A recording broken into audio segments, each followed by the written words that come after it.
Hello बच्चों, चलिए प्रश्न पढ़ते हैं। प्रश्न दिया हुआ है कि निम्न में से कौन सी अवधारणा पृष्ठ तनाव को सम्मिलित नहीं करती। तो सबसे पहले बात करें अगर इस प्रश्न में मुख्य अवधारणा की, तो देखो क्या होगी। मुख्य अवधारणा जो इस प्रश्न में होती है वो होगी पृष्ठ तनाव। पृष्ठ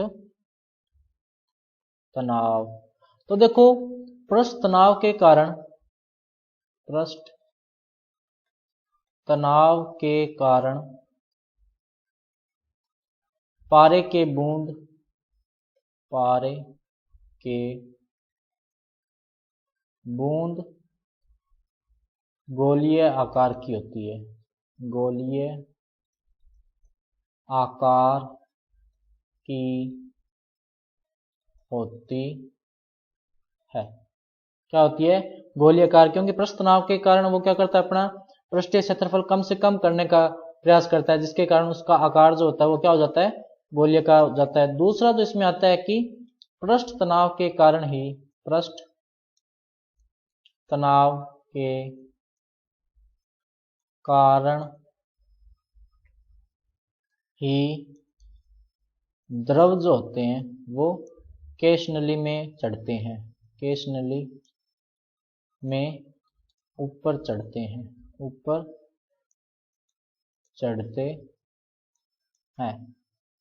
तीसरा जो इसमें आता है वो ये आता है कि नम मिट्टी के कारण, नम मिट्टी के कण पृष्ठ तनाव के कारण, पृष्ठ तनाव के कारण एक दूसरे को खींचते हैं, एक दूसरे को खींचते हैं, खींचते हैं।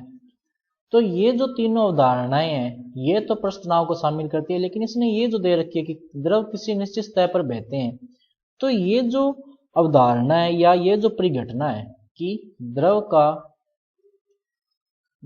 का किसी निश्चित सतह पर बहना, निश्चित सतह पर बहना श्यानता के कारण होता है, श्यानता के कारण होता है। तो सही विकल्प देखो कौन सा होगा, विकल्प नंबर सी। तो बच्चों ये था आपका उत्तर। मैं आशा करता हूं आपको समझ में आया होगा। धन्यवाद।